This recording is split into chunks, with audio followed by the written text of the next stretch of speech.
أعوذ بالله من الشيطان الرجيم بسم الله الرحمن الرحيم الحمد لله الذي رب الحواس ولا يحاوص الناس محروم بعين التشبيه كلام في قلبه والصلاة والسلام تحفظ الإيمان على خاتم النبيين البقاء كتاب اليقين خير مرسل المنزلين السكر خير خير القاسم وعلى الذين الطويلين المؤمنين المؤمنين الصالحين الذين أدخلوا الله من قبل وطهرهم تطهيرا اللهم صل على محمد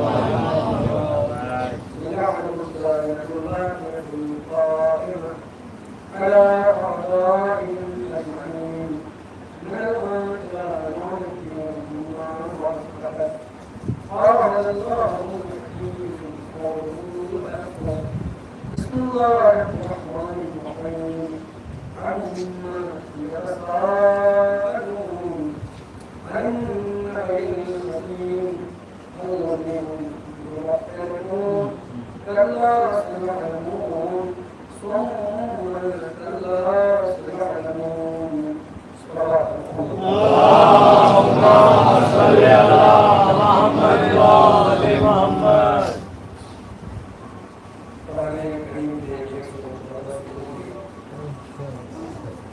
ایک سورہ جہاں سے 20واں پارہ شروع ہوتا ہے سورہ النبأ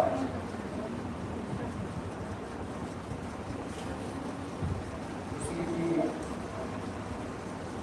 یہ ابتدائی آیتیں اس کے اندر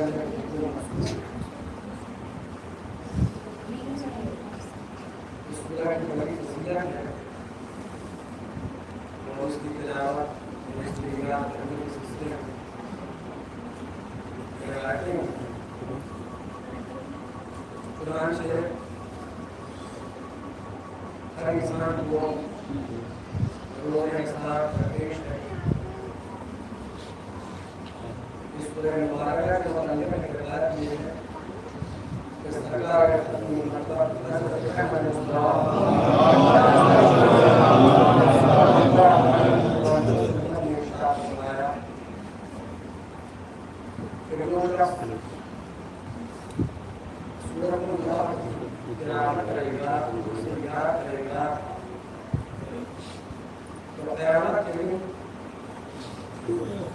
اس کا احساس اتنی جلدی ہو جائے گا کیونکہ یہ نماز ادا کرتا ہے.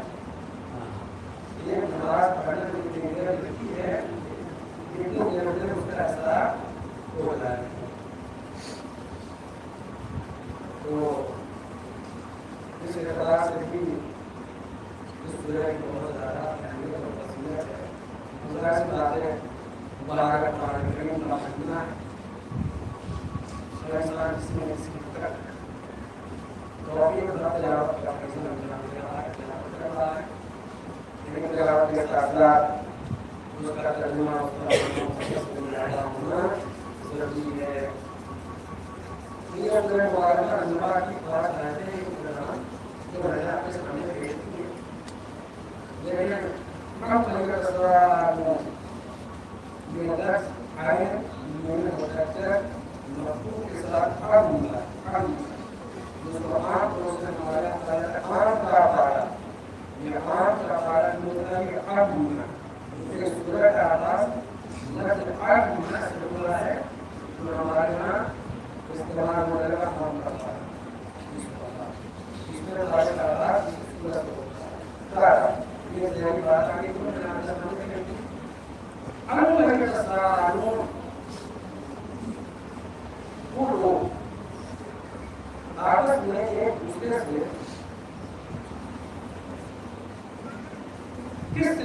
استعمال کرنے ہیں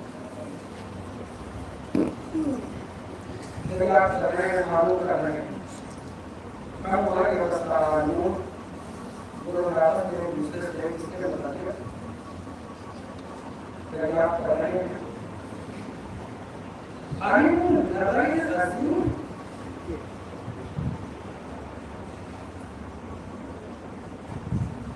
اسی اہم اور عظیم خبر کے بتا دیا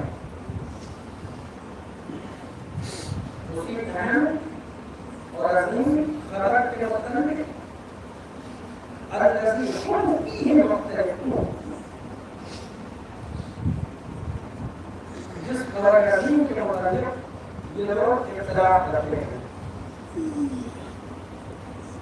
تو پھر اس کے بعد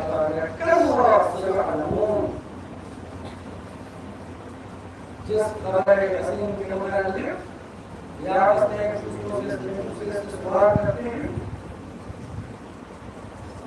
اور اختلاف کرتے ہیں لیکن ایسا نہیں ہے انہیں معلوم ہو جائے گا کلا سے معلوم ثم کلا سے معلوم یہ کہ ہم قریب انہیں معلوم ہو جائے گا کہ یہ خبر عظیم ہے کیا اس پر بات کرتے ہیں اللہم صلی علی محمد نظر نظر اللہ سے بات خبر عظیم اور اس خبر عظیم میں اختلاف کی بات ہے اور پھر یہ کہ لوگوں کو پتہ چل جائے گا کہ وہ خبر عظیم ہے کیا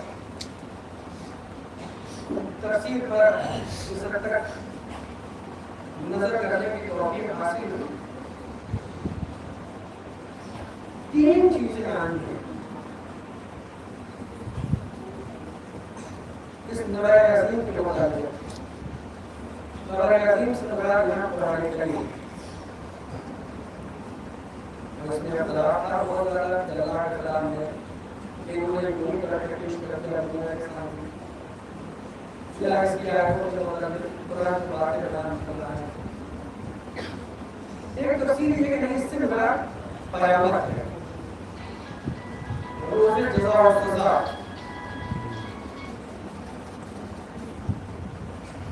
لیکن جہاں قرآن جہاں قیامت وہیں تفسیر اہل بیت اطہار علیہ الصلوۃ والسلام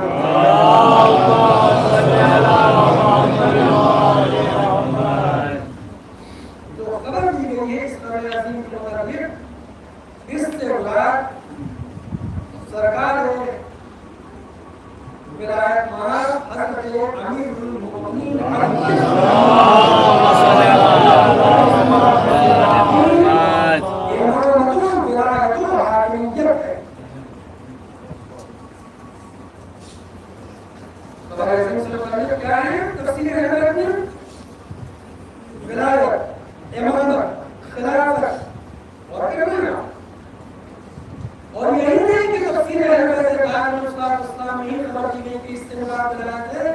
بلکہ بعض اہل سنت کے معتبر عالم دین نے بھی اس آیہ کریمہ کے ذیل میں جو روایتیں نقل کی ہیں مثال کے طور پر ایک بہت بڑے شیراز کے اہل سنت کے عالم دین دوسرے ہیں جناب محمد ابن محمد شیرازی اہل سنت کے طور پر آئے تھے عالم دوسرے ہیں جناب محمد ابن محمد شیرازی انہوں نے اس آیہ کریمہ کے ذیل میں روایت نقل کی ہے کہ یہاں خبر عظیم سے متعلق علی بن ابی طالب کی روایت اور یہ اتنا اہم موضوع ہے روایت کا کہ مزید اس کے آگے بیان کرتے ہیں کہ نبی نے فرمایا ہے کہ مغرب و مشرق میں یعنی پورب میں یا پچھم میں مرنے والا کوئی ہو مرنے والا کوئی ہو چاہے وہ خشکی میں مرنے والا ہو چاہے قریب میں کوئی مرنے والا ایسا نہیں ہوگا کہ جس سے قبر میں ممکن نکیر اللہ رسول قرآن دین کے بعد علی کی ولایت کے مطابق سوال کرتا ہے. یہ بتاؤ نبی کے بعد تم نے کسے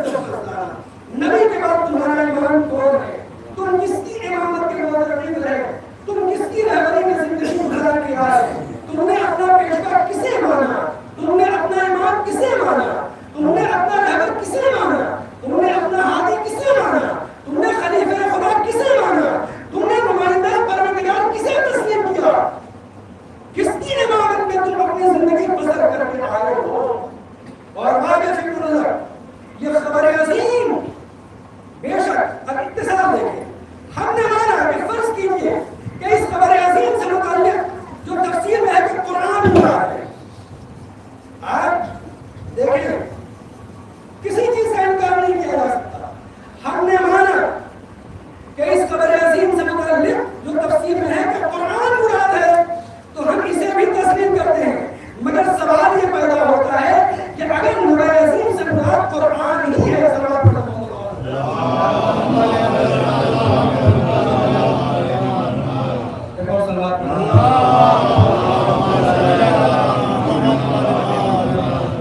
کہ اگر نبی عظیم سے مراد قرآن ہی ہے تو کیا قرآن بغیر علی کے دنیا سمجھ سکتی ہے؟ نہیں. نے فرمایا علی کیوں مع القرآن بل قرآن مع علی کیوں. علی قرآن کے ساتھ ہے اور قرآن علی کے ساتھ ہے. اور قرآن علی کے ساتھ ہے. اگر ہم نے مانا کہ قیامت مراد ہے تو قیامت میں بتاؤ کون ہوگا؟ کون ہوگا؟ قرآن نے کیا یہ بات نہیں کہی ہے یوم ندعو کل اناس بامامہم؟ ہم قیامت کے دن ہر شخص کو اپنے چنے ہوئے امام کے ساتھ نہیں. عجیب بات ہے. قرآن عجیب بات کہہ رہا ہے. قرآن یہ نہیں کہہ رہا کہ قیامت کے دن ہم ہر انسان کو اپنے چنے ہوئے اپنے منتخب کیے ہوئے اپنے بنائے ہوئے امام کے ساتھ بلائیں گے. نہیں. بامامہم انہوں نے اپنی زندگی میں جسے امام بنایا ہوگا ہم اسے اس کے ساتھ بلائیں گے.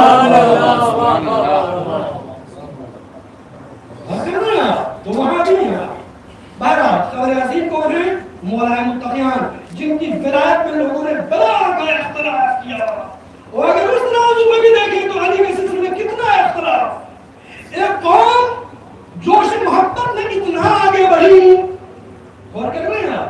ایک قوم جوش محبت میں اتنا آگے بڑھی تو اس نے خدا کہنا شروع کیا. یہ ہم ہیں. سنیے گا یہ ہم ہیں کہ تلوار کے زور پر قوت کے زور پر مال و ثروت کے زور پر جاہو جبروت کے زور پر اپنے کو خدا بنانا چاہتے ہیں. اور کر رہے ہیں کوئی نہیں مانتا تو اسے قتل کر دیتے ہیں دھمکی دیتے ہیں. انا ربکم الاعلی ربکم الاعلی کی آواز قرآن میں محفوظ ہے. مگر قربان جائیے علی کے فضائل و کمالات پر قربان جائیے کہ علی ان کو مار رہے ہیں قتل کر رہے ہیں تو علی کو خدا کہہ رہے ہیں. مگر نظر کیا کیا جائے.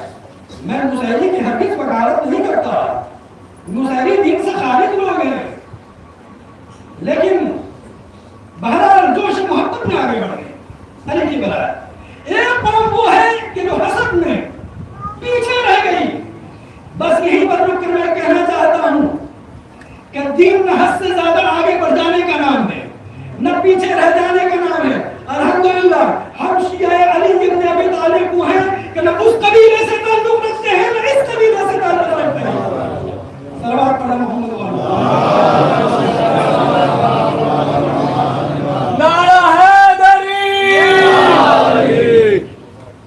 تو لوگوں نے علی کی ولایت کے سلسلے میں کتنا اختلاف کیا. اور مجھے بہت دور جانا ہے اپنے بیان کے ذریعے. میں ابتدائی میں سے گزرتے ہوئے ایک بات اور عرض کروں. جنگ صفین ہو رہی ہے. کون سی جنگ ہے؟ جنگ صفین. حاکم شام سے جنگ ہو رہی ہے. علی ابن ابی طالب اسلام نے اپنی فوج کے ایک سپاہی کو مقابلے کے لیے بھیجا. شامیوں میں سے ایک شخص نکلا, ایک پہلوان نکلا, بڑا سرما, بدن پر جنگ کے ساز و سامان سجائے ہوئے, کمر میں تلوار اور گلے میں قرآن حمایت کیے ہوئے. غور کیجیے گا, گلے میں قرآن حمایت کیے ہوئے جیسے ہی نکلا, مولا نے جس سپاہی کو بھیجنا چاہا تھا اسے کہا واپس آ جاؤ. کیوں واپس آیا؟ مولا آگے بڑھے تو کیا دیکھا کہ وہ قرآن مجید کے اسی سورہ کی تلاوت کر رہا ہے. اما يتساءلون عن النبأ العظيم الذي هم فيه مختلفون كلا سيعلمون ثم كلا سيعلمون. اسی سورہ مبارکہ کی تلاوت کر رہا ہے. امام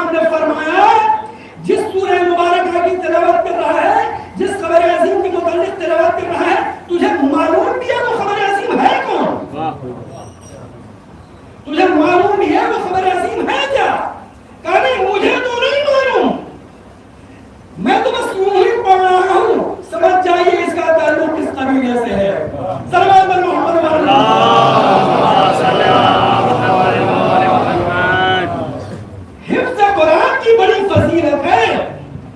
جو حافظ قرآن ہو اس کی عظمت کا کیا کہنا, جس کے سینے میں جس کے دماغ میں قرآن محفوظ ہو جائے. لیکن حافظہ صرف حفظ کر لینا ہی اگر کمال ہوتا تو مولا اس کی تعریف کرتے, سراہتے. مولا نے یہ پوچھا کہ نبی عظیم کے متعلق کوئی پڑھا تو معلوم ہے نبی عظیم کیا ہے. مولا کے یہ سوال بتا رہا ہے کہ امام صرف قرآن کی تلاوت نہیں چاہتے, امام یہ چاہتے ہیں کہ ہمارے ماننے والے قرآن پڑھیں بھی, قرآن سمجھیں بھی.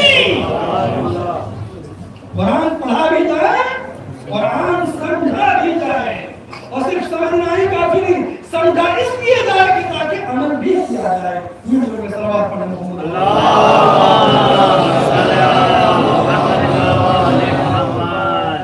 تو اس نے کہا مجھے نہیں معلوم, مجھے نہیں معلوم کیا خبر عظیم کہا ہے.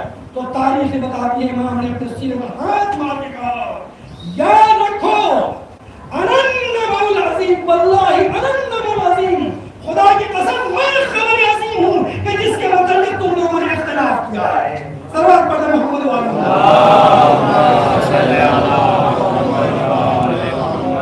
اور دیکھیں من کنت مولا فہذا علی مولا.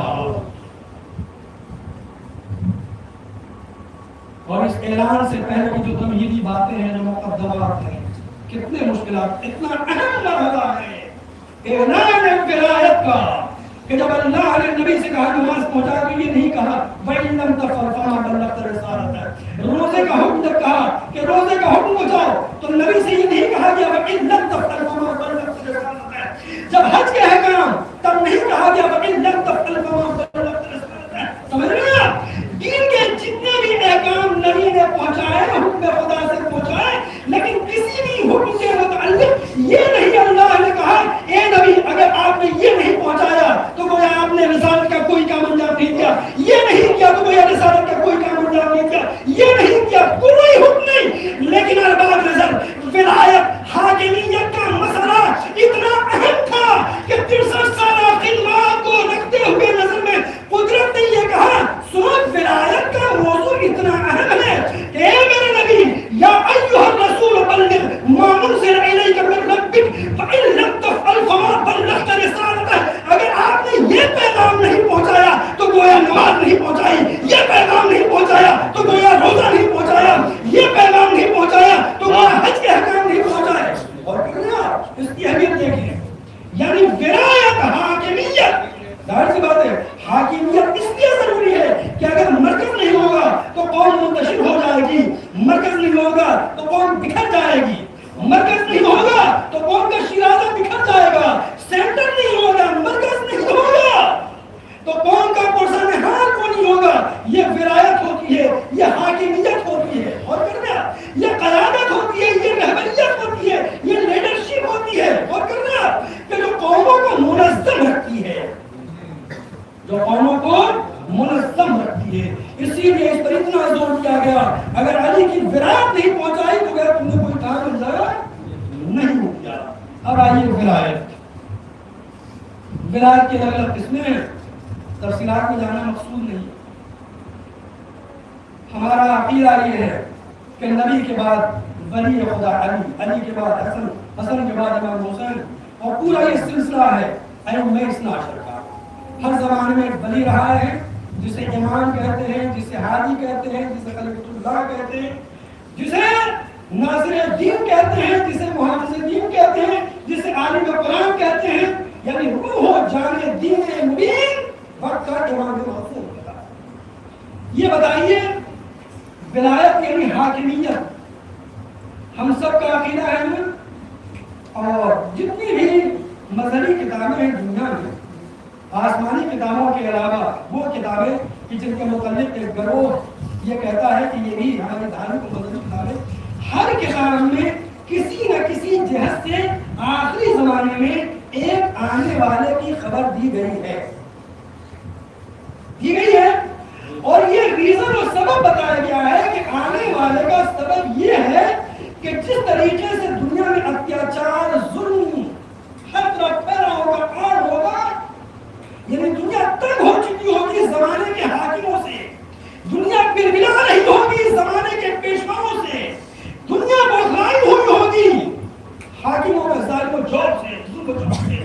تو اس زمانے میں ایک آنے والا آئے گا جو اس زمین کو عدل و انصاف سے بھر دے گا، جس طریقے سے یہ ظلم و جوب سے بھری ہوگی. یعنی کیا مطلب؟ آسمانی حکومت قائم کرے گا، الہی حکومت قائم کرے گا، لوگوں کو ان کو حقوق دلوائے گا، مستضعفین اور کمزور لوگوں کو طاقت بخشے گا، قوت بخشے گا، اتنی قوت بخشے گا کہ وہ ظالموں سے اپنا حق چھین لیں. مگر اب یہاں پر رک کر ایک بڑی سنجیدگی والی بات عرض کر رہا ہوں، بہت توجہ سے. پوری زمین پر حکومت راہیہ قائم ہوگی نا، پورے روئے زمین پر عدل کی حکومت قائم ہوگی نا، انصاف کی حکومت قائم ہوگی نا. مگر سچ بتائیے کیا معجزہ دکھا کر حکومت قائم ہوگی؟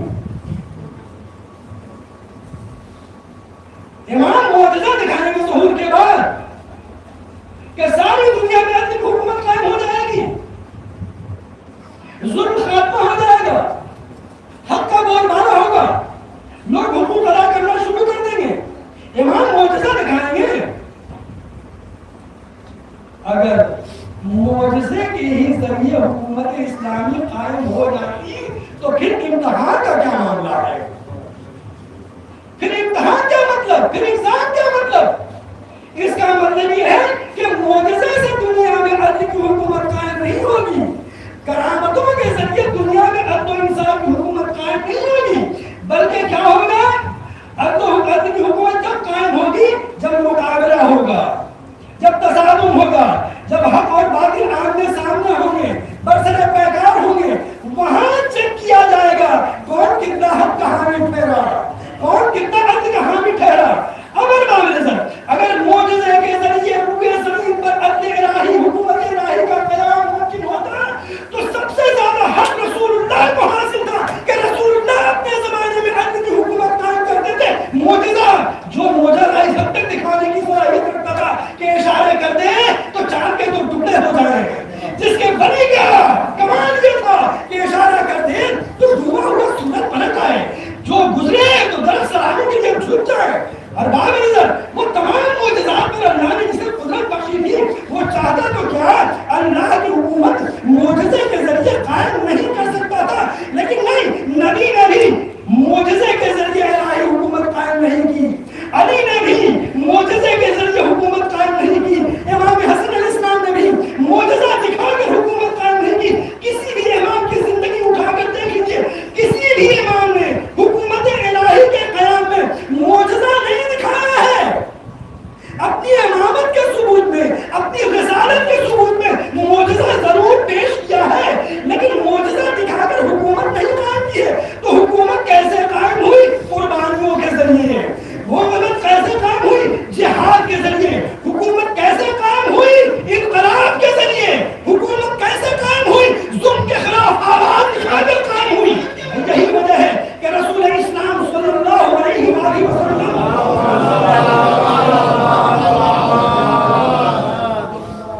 کی حیات طیبہ میں 80 جنگیں ہیں. کتنی ہیں؟ 80 جنگیں. صلح تو ایک نظر آتی ہے، رسول اسلام نے چھوٹی بڑی 80 جنگیں لڑی ہیں. تب اسلام کہاں تک پھیلا؟ اور پھر ایک اور سوال کروں، اسلام پھیلا تو، لیکن حقیقی اسلام کہاں تک پھیلا؟ اور کر رہے آپ تو 80 جنگیں تو یہ ہو گئی صاحب. جناب امیر المومنین اسلام نے پیغمبر کے بعد تقریباً 25 سال تک خاموشی کی زندگی گزاری. اس زمانے میں مسلمانوں نے جنگ لڑی ہے مگر اقتدار بچانے کے لیے، اسلام کے لیے جنگ نہیں ہے. معاف کیجیے گا، اس لیے کہ ہرگز اسلام کا کبھی یہ منشا نہ تھا نہ ہے نہ رہے گا کہ ملکوں کو فتح کیا جائے. اسلام کا منشا یہ رہا ہے، ائمہ کی سیرت نہیں ہے کہ دلوں کو جیت لو، ملک تو خود ہی فتح ہو جائے گا. دلوں کو جیت لو اپنے کردار سے، اپنے کیریکٹر سے. اور اس 21ویں صدی میں ارباب فکر نظر آیت اللہ عظمیٰ سید علی خامنہئی نے یہ کر کے دکھا دیا. انہوں نے اقتدار کی فکر نہیں کی، یہ قبضہ کر لو ادھر معلوم نہیں. دل جب جیت لیے جاتے ہیں تو پوری دنیا میں خود بخود انقلاب آ جاتا ہے.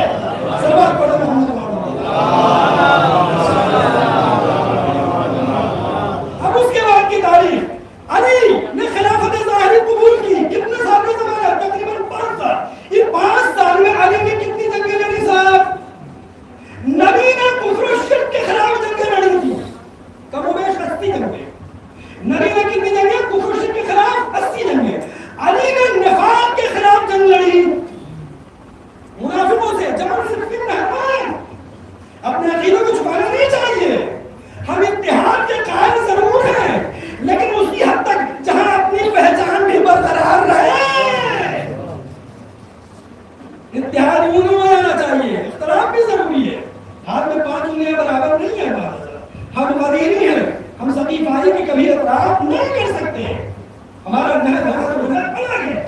پہلا علی نے 83 جنگیں اور اس کے بعد کربلا میں تو دودھ کا دودھ پانی ہو گیا۔ کربلا ایک ایسا واقعہ ہے، روز عاشورہ ایک ایسا واقعہ ہے کہ اس کے بعد تو کسی مسلمان کو بہانہ بنانے کا موقع ہی نہیں تھا، 2 ہی پلیٹ فارم تھے، یا حسینی بن جاؤ یا یزیدی بن جاؤ۔ لیکن اتنی عظیم 72 قربانیوں کے باوجود دنیا اسلام میں کیا یزیدی نظر نہیں آ رہے ہیں؟ پڑوس کے ملک میں جہاں یزیدیت کا نعرہ لگ گیا، کتنا کر کا زمانہ ہے۔ کربلا کے بعد روز عاشورہ کے بعد تو ہو جانا چاہیے تھا کہ کفر اسلام کا فیصلہ ہو گیا، اسلام و نفاق کا فیصلہ ہو گیا، لیکن نہیں ہوا۔ کربلا کے بعد ہی مسلمان گمراہی میں پڑا رہا۔ اب اس کے بعد واقعہ کربلا کے بعد انقلابات آ رہے، جناب مختار نے کیا معجزہ دکھایا؟ ارے جب اس خاندان اس طرح سے وابستہ جس کو دنیا دیوانہ کہتی ہے، جب اتنی اتنا معجزہ دکھانے پر قدرت رکھتا تھا کہ گھرونے بنا کے جنت میں محل بھیج دیں، تو کیا جناب مختار کے اندر اتنی روحانیت نہیں پائی جاتی تھی کہ کوفہ معجزے سے فتح کر لیتے؟ کتنا عظیم انقلاب، کتنی بڑی قربانی، اور کر رہا مختار نامہ تقریباً ہر گھر میں دیکھا جاتا ہے، کتنی قربانی، مگر حکمت، علم، سوجھ بوجھ۔ اس کے بعد جناب زید شہید، آپ حضرات کے بزرگ، زیدی سادات کے بزرگ، ان کا ماضی بہت تابناک رہا ہے، لیکن ایک جملہ کہہ کے آگے بڑھوں، جن کے بزرگ اتنے بڑے مجاہد تھے، سب نہیں مگر آل اولاد میں کچھ ایسے بے غیرت ہیں کہ جنہیں اس جہاد پر نظر ہی نہیں۔ ان کی تاریخ شجاعت کی تاریخ نہیں، ان کی بہادری کی تاریخ نہیں ہے۔ جناب زید شہید کی قربانیاں کیا دنیا بھلا سکتی ہے؟ تو جناب زید نے بھی معجزے کے ذریعے الہی حکومت قائم نہیں کی۔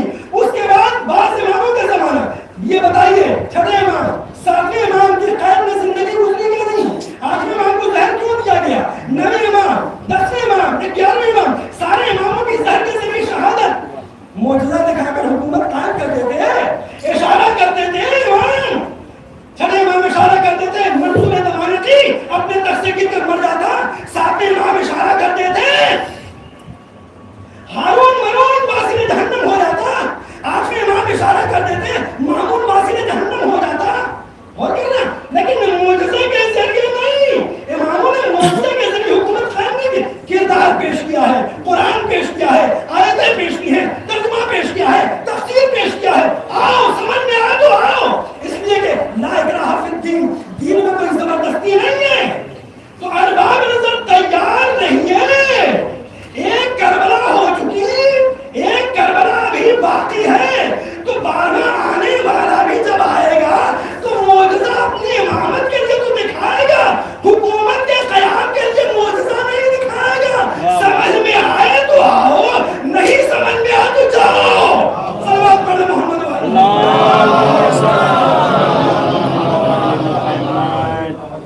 ہم بتاؤں کتنی قربانیوں کی ضرورت ہے؟ کتنی قربانیوں کی ضرورت ہے؟ پوری دنیا میں کتنی حکومتیں ہیں؟ آپ جغرافیہ مجھ سے بہتر جانتے ہیں، دیکھیے گا اسلامی ظاہر 56 حکومتیں ہیں نا، ان کے علاوہ غیر اسلامی حکومتیں کتنی ہیں؟ اس پوری روئے زمین پر، سرزمین پر، پوری دنیا میں کتنی حکومتیں ہیں؟ یہودیوں کی حکومت ہو، عیسائیوں کی حکومت ہو، مسلمانوں کی حکومت ہو، نان مسلم کی حکومت ہو، کتنی بھی حکومتیں ہیں آپ گنیے جغرافیہ میں، اس پورے روئے زمین پر حکومتیں الہیہ قائم ہوگی، وعدے اڑائیں گے، ہمارا یقین ہے، قرآن نے کہا وہ کر رہے گا۔ اب میں بتاؤں پوری دنیا میں حکومت قائم ہونے کے لیے کتنی قربانیوں کی ضرورت ہے؟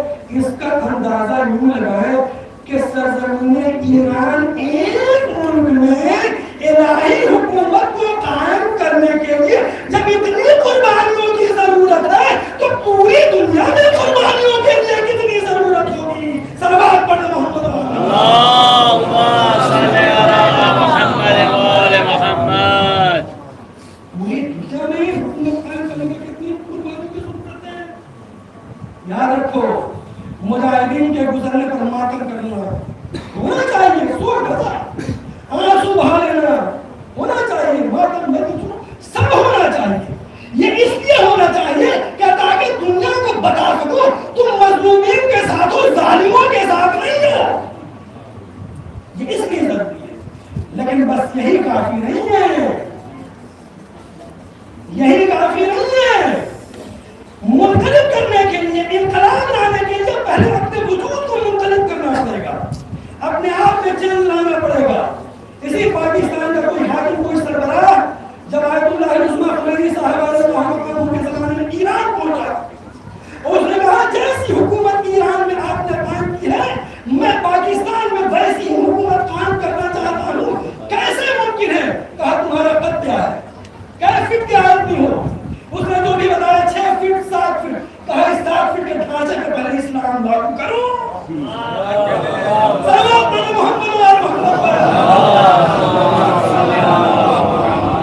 یعنی انہوں نے یہ بات کہ پہلے خود تو مسلمان بن جاؤ. خدا کی قسم اگر حقیقی معنی میں کسی بھی ملک کا حاکم واقعی مسلمان ہو جائے تو سوال ہی نہیں پیدا ہوتا کہ رعایا مسلمان نہ ہو جائے. حاکم کو بننا پڑے گا. سوچو کتنی قربانیوں کی ضرورت ہے، کتنی قربانیوں کی ضرورت ہے. اور اس قربانیوں کی راہ میں معلوم ہے کیا کیا رکاوٹیں آئیں گی. خود دنیا کبھی ماں رکاوٹ بنے گی، کبھی باپ رکاوٹ بنے گا، کبھی بھائی رکاوٹ بنے گا، کبھی بہن رکاوٹ بنے گی، کبھی بھائی رکاوٹ بنے گی، کبھی بیوی رکاوٹ بنے گی، کبھی بچے رکاوٹ بنے گی، کبھی خاندان والے رکاوٹ بنے گی، کبھی محلے والے رکاوٹ بنے گی، اور کبھی حکومت رکاوٹ بنے گی، کبھی آپ کا مال رکاوٹ بنے گا، کبھی آپ کا حسن رکاوٹ بنے گا. اور کیا نا یہ ساری چیزیں رکاوٹ بنے گی. ان رکاوٹوں کا مقابلہ کر لو تب کہو ان رکاوٹوں کو دور کرو تب کہو اجر علی سرات پڑھا محمد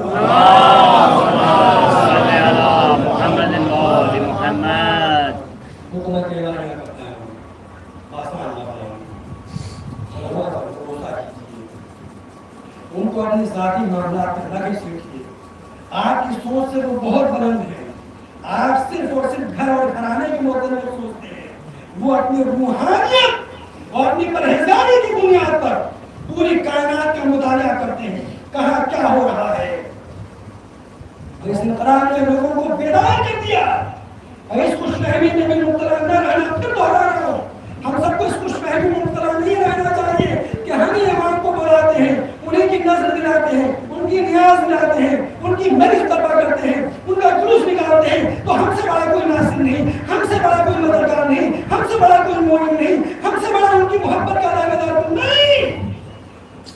وقت آنے پر یہ انسان کا کہاں بدل جائے معلوم ہے. مدینے میں جو یہودی بسے تھے وہ اسی بنیاد پر بسے تھے کہ انہوں نے اپنی آسمانی کتابوں میں پڑھا تھا کہ آخری رسول جو آئے گا وہ مکے سے ہجرت کر کے مدینے میں آئے گا، تو ہماری سرزمین میں آئے گا تو ہم اس کا استقبال کریں گے. لیکن یہ وہی حال ہے جن یہودیوں کا رسول کے آنے کا انتظار تھا، یہی یہودی سب سے بڑا دشمن ہو گئے. خیبر کس سے لڑی گئی؟ تو ذہن میں یہ بھی پڑا رہے اجر علی ظہوری کہہ تو رہے ہو، لیکن چیک کر لو کہ جذبہ ہے بھی نہیں. اور ایمان بولو میں آئے. کربلا تو بالکل کھلی کتاب ہے جن سے امید نہیں آ جائیں گے. عثمانی آ گئے، کربی آ گئے، ایسے افراد آ گئے اپنے نہیں. ہاں کرایہ سے وابستہ رہنا ہر شیعہ کی ضرورت. یہ فرائض یا حاکمیت یہی ہمیں مسلمان تک سکتے ہیں. اور اس کے لیے بہت عالی پر رہنا پڑے گا، بالخصوص اس عہد میں جبکہ پوری دنیا میں ایک انقلاب کیا ہماری پہچان ہوتی ہے. ہم شیعوں کی ہم مذہب اہل بیت سے وابستہ رہنے والے افراد کی اب سے مداری بہت زیادہ بڑھ گئی ہے. کیوں بڑھ گئی ہے؟ اس لیے دنیا ہمیں ایران کی نسبت سے پہچان رہی ہے. اب دنیا ہمیں آیت اللہ خامنائی کی نسبت سے پہچان رہی ہے. یہ اس قوم کے افراد. لہذا کہیں کوئی ایسی بات نہ ہو جائے کہ ہماری نسبت سے ہمارے مذہب پر راز چلا جائے. علماء کے لیے قربانیاں بس ایک واقعہ کرتے بسائے آپ کے لیے زندگی امام نے 12ویں امام نے غیبت کبریٰ اختیار کرنے کے لیے غیبت صغریٰ میں 4 نائبین اپنی جانب سے معین کیے.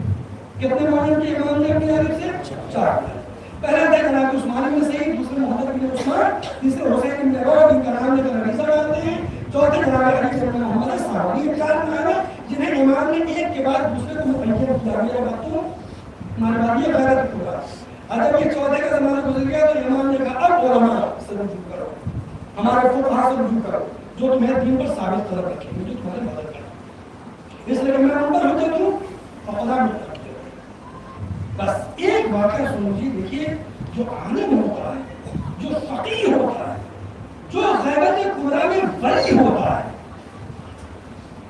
غیبت کبریٰ کے زمانے میں جو نیابت کا فریضہ انجام دیتا ہے، وہ کتنا طاقتور ہوتا ہے، وہ کتنا قوی ہوتا ہے، وہ کتنا مضبوط ہوتا ہے. تیسرے نائب کا زمانہ تھا جناب حسین بن عروہ کا.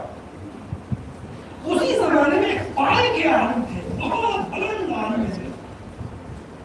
ان کا نام تھا ابو سہل نوبختی. پائے کے لوگوں کا یہ خیال تھا، شیعوں کا یہ خیال تھا، ہمارے بزرگوں کا یہ خیال تھا کہ 12ویں امام عثمان، محمد بن عثمان کے بعد انہیں کو ابو سہل نوبختی کو اپنا نائب معین کریں گے. ان کا علم، ان کا زہد، ان کا تقویٰ، اور سب سے بڑا کمال یہ تھی کہ مناظر تھے، یعنی اہل بیت کے مذہب کا دفاع کرتے تھے، ان کی دلیلوں کو دلیلوں سے کاٹتے تھے. یعنی یوں کہوں غدیری تھے، سطیفائی نہیں تھے. اور وہی والا غدیری نام حیدری جہاں والے متکلم مناظر بنا تھا. تو لوگوں کا خیال تھا کہ انہیں امام نائب بنایا گیا حسین بن عروہ کو. سنیے گا ایک عبرت ایک نظر ہے. تو لوگوں نے ان سے پوچھا کہ حسین نوبختی آپ بتائیں، ہمیں تو یہ اندازہ تھا کہ 12ویں امام آپ کو نائب بنائیں گے. یہ کیا ہوا؟ ان کو کیوں بنایا؟ امام نے آپ کو کیوں نہیں بنایا؟ آپ سنیے. سمجھیے کہ رہبر کا قلب، رہبر کا جگر، رہبر کے اندر کی مضبوط، ہمارے فقہاء اللہ سیستانی اللہ وغیرہ یہ جو ہستیاں اس میں آتی ہیں اندر سے کتنی مضبوط ہو. انہوں نے جواب دیا کہ مجھے امام نے نہ بنایا، اس کی وجہ میں جو سمجھاؤں مجھے کہا چونکہ میں متکلم ہوں، مناظرہ کرتا ہوں، علی کی ولایت، علی کی حاکمیت کا دفاع کرتا ہوں، غریب کے لیے دلیلیں پیش کرتا ہوں. وہ سکینہ کے لیے میں غریب ہوں، مگر مجھے معلوم ہے شاید اس لیے بنایا کہ کہیں ایسا نہ ہو کہ جوش مناظرہ میں کبھی امام کا کوئی راز میں فاش کر دے. رازدار امامت کیا جوش مناظرہ میں اگر کہیں میں امام معصوم کا کہیں کوئی راز فاش نہ کر دوں، جبکہ امام حسین ابن عروہ کو جو امام نے بنایا ہے تمہیں معلوم ہے یہ کتنے اندر سے مضبوط ہیں، کتنے اندر سے مضبوط ہے. بتائیں کہا اگر 12ویں امام کو یہ اپنی عوام میں چھپائے ہو. جناب حسین ابن عروہ جن کے نام سے علی ڈالا جاتا ہے، ان کا قلب دیکھیں. یہ اگر 12ویں امام کو اپنی عبا کے اندر چھپائے ہوں اور دشمن کی فوج آ جائے اور دشمن یہ کہے کہ تمہارا امام کہاں ہے بتاؤ، اور نہیں بتاؤ گے تو تمہارے جسم کو قینچی سے ایک ایک پیس کر کے کاٹ دیا جائے گا.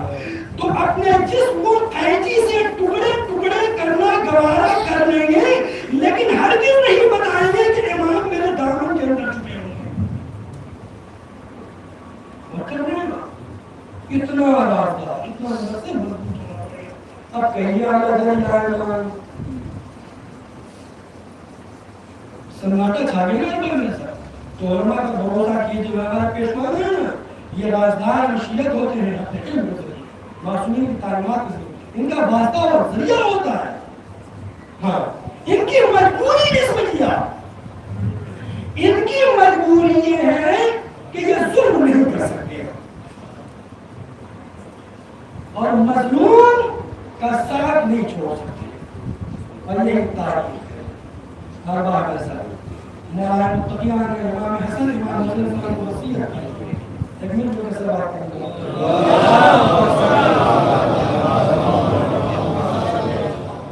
میرے بچوں ظالم کے خلاف کرنا لوگوں کا ساتھ ان کے معاملوں میں مددگار بن کر یہ ہے غلامی اللہ ہے بس ہمارے سے قربانیوں کی ضرورت ہے جوش کے ساتھ گوشت کی ضرورت ہے اہل بیت کے در سے باقاعدہ متمسک ہونے کی ضرورت ہے دین پڑھنے کی ضرورت ہے اپنے درمیان سے جہالت کو دور کرنے کی ضرورت ہے معرفت کی ضرورت ہے قربانیوں کی ضرورت ہے ہاں باب اس لیے زمین کا جو سب سے بڑا عابد تھا جو ایک ایک رات میں ہزار کر دیے بھر کیا روزے کی حالت میں مسجد جاتا ہے اللہ کی کبریائی کا اعلان کرتا ہے معلوم ہے کہ ہمارا قاتل ہے لیکن نماز کے لیے اسے بیدار کرتے ہیں مصلی عبادت کے جاتے ہیں ارباب ازا تکبیرۃ الاحرام قیام رکوع سجدہ مگر ارباب ازا دشمن کو بھی معلوم تھا کہ علی کا غلبہ حاصل کیا جا سکتا ہے تو حالت نماز ارباب ازا سر پہ سب لگائی گئی مسجد کوفہ لرز گئی